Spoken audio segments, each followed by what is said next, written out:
Sa tingin ko, majority ng mga kababayan natin ay ganito rin po ang gustong mangyari. Matapos nang maaresto itong si Alice Guo, na mukhang naging instant celebrity, alam niya naman siguro, Kibuloy, Digong, Bato at Roque.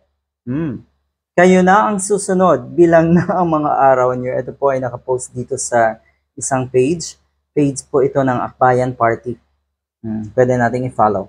Your days of impunity are numbered, and with its passing day, your world grows smaller. Ito yung madalas kong sabihin. Katulad ni Kibuloy, unang-una katulad ni Kibuloy. O sige, magtago ka dyan. Gaano ba kalaki yung tunnel mo na yan? Diba? Meron daw kasing malaking place dyan si Kibuloy sa tunnel under KOJC compound. Abay siguro kahit dyan ka lang sa KOJC compound, hindi naman maituturing na malaking mundo yan. Dahil ang mga katulad ni Kibuloy ay travel dito, travel doon, at para ipagyabang ang kanyang pagiging son of God kuno at para makakulimbat ng pera sa mga kababayan natin sa ibang bansa at kahit sa panig ng ating bansa. Ganyan po ang nangyayari. So talagang totoo na paliit ng paliit ang mundo na itong mga ito.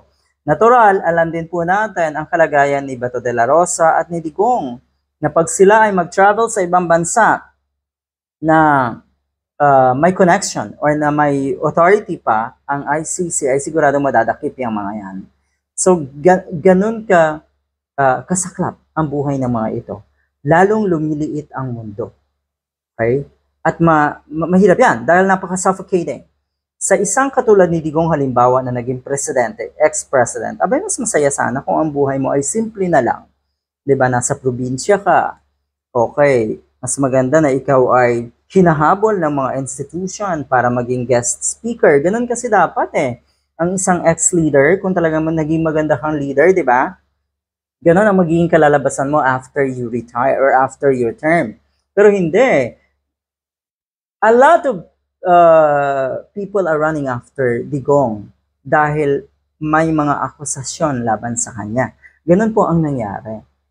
So si Bato de la Rosa, di ba, natatakot na pumunta sa ibang lugar, sa US, sa Europa, dahil nga pwedeng madakip siya ng ICC doon. So lumiliit po talaga ang mundo. Okay.